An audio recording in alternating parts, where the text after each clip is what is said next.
Hi friends, welcome to Pavithya's home magic. இன்றைக்கி ஈஸியாக ரவை கேசரி எப்படி வீட்டில் செய்கிறது அப்படின்றத தான் நம்ம பார்க்க போகிறோம். அதுக்கு தேவையானது ஒரு கடாயில் ஃபர்ஸ்ட்டு கொஞ்சமாக நெய் ஊற்றிக்கோங்க. அதில் முந்திரி பருப்பு போட்டு வறுத்து எடுத்துக்கோங்க. முந்திரி அப்புறம் திராட்சை இருந்தால் சேர்த்து வறுத்துக்கலாம். என்கிட்ட இல்லை, அதனால் நான் முந்திரி மட்டும் போட்டு நல்லா பொன்னிறம் ஆகிற வரைக்கும் வறுத்து அதை எடுத்து ஒரு தனியாக கப்பில் வச்சுட்டேன் ஃபஸ்ட்டு. அதுக்கு பிறகு நீங்கள் என்ன பண்ணணுன்னா, அதே கடாயில் கொஞ்சமாக இன்னும் நெய் ஆட் பண்ணி நீங்கள் ரவை இருக்குல்ல, நான் காட்டியிருக்க மெஷர்மெண்ட் கப்புக்கு அந்த ஒரு கப் அளவுக்கு தான் நான் ரவை எடுத்திருந்தேன். அந்த ரவையை நல்லா பொன்னிறம் ஆகிற வரைக்கும் நீங்கள் பொறுமையாக ஸ்லோவாக அடுப்பை வச்சுட்டு நல்லா ட்ரை பண்ணி எடுத்துக்கோங்க. ரவையோட அந்த பச்சை ஸ்மெல் போகிற வரைக்கும், அது நல்லா டார்க் ப்ரௌன் ஆகிற வரைக்கும் நீங்கள் வறுத்து எடுத்துக்கோங்க. ஒரு பொன்னிற ஸ்டேஜ் வர அளவுக்கு, ஓகேவா? அது நல்லா வறுத்து எடுத்தால் மட்டும்தான் கேசரி செய்கிறப்போ நமக்கு ரவை தட்டுப்படாமல் நல்ல சாஃப்டாக நமக்கு சாப்பிடும்போது இன்னும் டேஸ்ட்டாக இருக்கும். ஸோ எந்த அளவுக்கு வறுக்கிறீங்களோ அந்த அளவுக்கு டேஸ்ட் ரொம்ப நல்லாயிருக்கும்.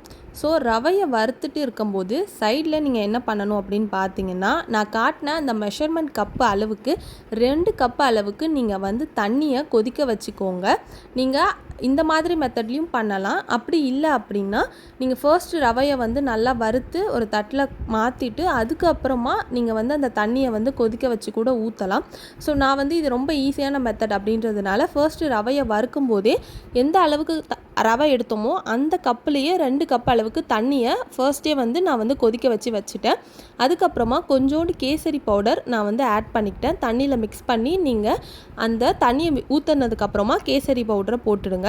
கேசரி பவுடர் போட்டு நல்லா நீங்கள் என்ன பண்ணலான்னா, நீங்கள் கிண்டிக்கிட்டே இருக்கணும்.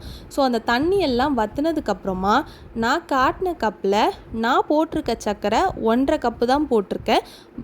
ஆனால் அளவு 1க்கு 2 கப்பு தான் சர்க்கரை போடணும். எனக்கு ஸ்வீட்னஸ் ரொம்ப பிடிக்காது அப்படின்றதுனால நான் 1க்கு 1.5 தான் எப்பயுமே சர்க்கரை சேர்ப்பேன்.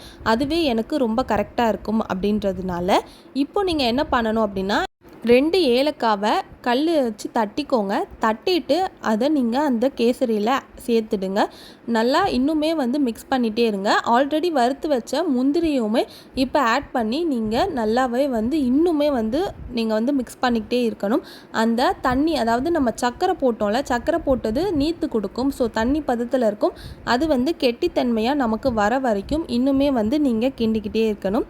ஸோ நெய் இந்த டைமில் ஆட் பண்ணிக்கோங்க.